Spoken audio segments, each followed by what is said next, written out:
my family Valentines! Welcome back to my channel! Hi to all nice people! It's me again, Alma Asilom sa Alma Joy Vlog. So, kung bago pa lang kayo sa aking channel, please subscribe my channel, Alma Joy Vlog. Then, pindutin mo na rin ang bell button para pirmi mo updated sa akong mga bagong videos. So, karon guys, ang gagawin natin ngayon, gumagawa ako ng cake. Alam nyo naman na today is February 13, tomorrow is February 14. So, ngayon guys, gumagawa ako ng cake. Ang ginagawa kong cake ay isang yema cake. First time ko din itong gumagawa. So, yung cake natin nakasalang na sa oven. Dahil desperada ang iyong lingkod, walang magbibigay na cake, walang magbibigay na chocolate, so ako na lang ang gagawa. Hindi lang para sa akin, para sa amin. So ngayon guys, ipakita ko sa inyo kung ano ang pinalalagyan na ngayon sa aking cake doon sa oven. At i-introduce ko rin sa inyo kung anong klase ang aking oven. Yan, ang oven ko yan. Nabili ko noong nakaraang taon. So ngayon guys, titingnan natin. Malapit nang maluto, apaw na apaw. Parang maliit lang ang kanyang kanong nalagyan. So sana nga hindi mabubutas para hindi parang hindi aagos yung butter niya. So ngayon, okay guys, nandito na tayo sa ating yema cake. So pasensya na guys, hindi ko ipinakita sa inyo kung paano ko nilagay o paano ko ginagawa yung yema icing dahil this is my first time na gumawa ako ng yema cake. So, marigiingon, this is my first try. Pero, maganda naman ang kinalalabasan sa aking ginagawa. Ang una kong ginagawa ito, banana loaf. First time ko rin gumawa ng banana loaf. So, dalawa ang nagawa ko, kinakain na yung isa.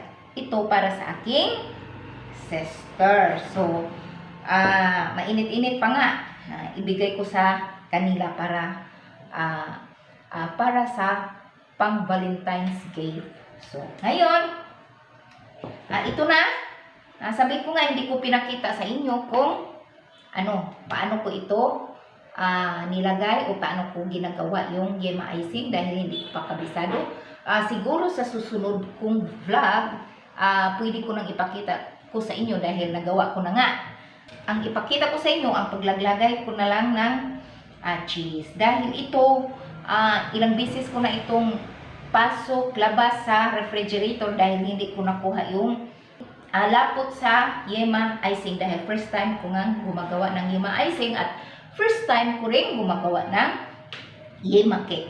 Ngayon, ilalagyan na natin ng cheese. Hindi maganda ang kanyang consistency sa kanyang icing dahil first time ko nga gumawa. This is my first try. Pero, medyo maganda naman ang kinalabasan. So, ngayon, lalagyan ko na lang ito ng cheese. Bisis ko itong nilagay pasok sa refrigerator para titigas yung kanyang icing. So, sa kalaunan, sa katagalan, mga isang oras ko na siguro itong nilagay sa freezer. Maganda naman ang kanyang kinalalabasan. Medyo tumitigas ang kanyang icing. So, wag nyong isipin o wag nyo na lang intindihin yung medyo kalat ang baba. Sa nakaraang mga buwan o noong nakaraang taon, noong December, marami naman akong ginagawang cake. Pero mostly yung ginagawa ko, mango cheesy cake dahil nagustuhan din nila ang lasa. Marami akong nagawa noong nakaraan, mga more than 30 mango cheesy cake. Birthday pa. At saka, noong January, nagkaroon din ako ng mga orders. Kaya lang, nagmahala na yung mangga dahil nga sa Bagyong Odette.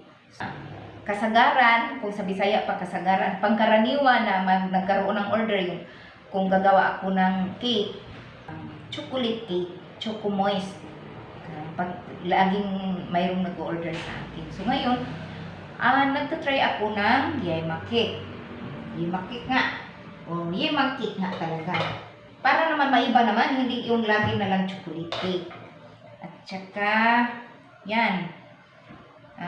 Maganda naman ang kinalalabasan. Hindi naman, basta maganda naman ang kinalabasan ng Yema Cake. Sa susunod, magpa-practice pa ako ng gagawa ng Yema icing na matitigas na. Yung hindi na siya magda-downfall. Yan, magda-downfall nga. Kasi hindi talaga siya matigas. So ngayon, lalagyan ko na lang ito ng hindi talaga siya masyadong matigas. So, para maging malinis, linisin natin ng tissue ang yung kanyang gilid-gilid para maging malinis. Yun lang naman. Tapos, lagyan na natin ng cheese para pang cover. This is my first try. Kaya nagkaganito dahil pinapraktisan ko pa, natsansa ko pa kung ano pa ang mas maganda. So, sa susunod, kung gagawa tayo ng Yema Cake, pati na rin ang recipe. So, kaya nga ako gumagawa nito ngayon dahil Valentine's bukas. Wala namang magbibigay sa akin. So, hindi lang naman ito para lang sa akin. Mauubos ko ba ito? Kundi para namin dito sa bahay. Para namin lahat dito sa bahay. So, isang recipe pero dalawang cake ang nagagawa ko. Kaya, medyo mataas ng konti dahil dalawa. Okay guys, yun, simulan na natin. Yan, maganda din naman ang kinalabasan ng ating Yema Cake. So, masarap talaga ang kanyang icing. Himang-hima talaga. Yung ginagamit ko, condensed talaga, hindi yung kondensada. Mas masarap ang condensed na ginagamit. Condensed milk talaga. Yan. Matatakpan na yung gurugtog-gurugtog sa kilid. Matatakpan na yung gurugtog-gurugtog sa kilid. Paano ba ito ilagay? Anak, ganun ba? Ganun ba? Plato nga, be, please. Kaya itong samahan, anak. Plato nga, malinis. Para, mag-grated ako ng cheese.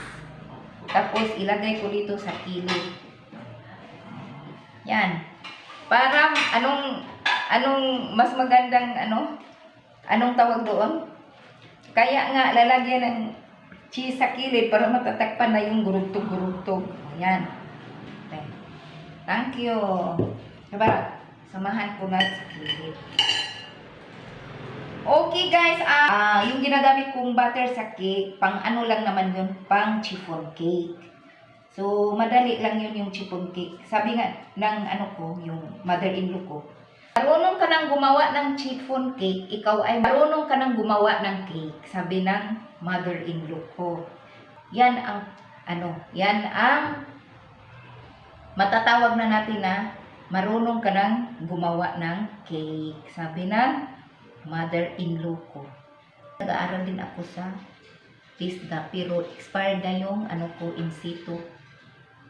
Yan. Kasi matagal na yung 5 years ago.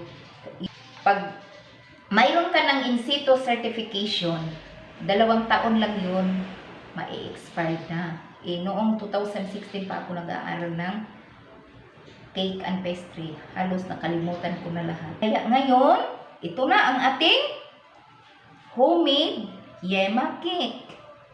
Sunod kong vlog, magbibigay ako ng recipe sa Yema Cake. Sa susunod kong vlog, magbibigay din ako nito ng recipe. Napakadali lang, easy kaayo. Okay, ito na guys. Mayroon na akong cake for Valentine's Day. Hindi na ako magsisikwati dahil mayroon na akong cake for tomorrow. Okay guys, it's time to end our vlog this time because we are done! Oh, okay, kung bago pa lang kayo sa aking channel, please subscribe my channel, Alma Joy Vlog. Then, pindutin mo na rin ang bell button para always kayong updated sa akong mga bagong videos. Okay, bye-bye! Maraming salamat sa iyong panunood. Okay, stay safe. Yan. Bye-bye. See you on my next video. Bye-bye. Picture. Picture ko yan.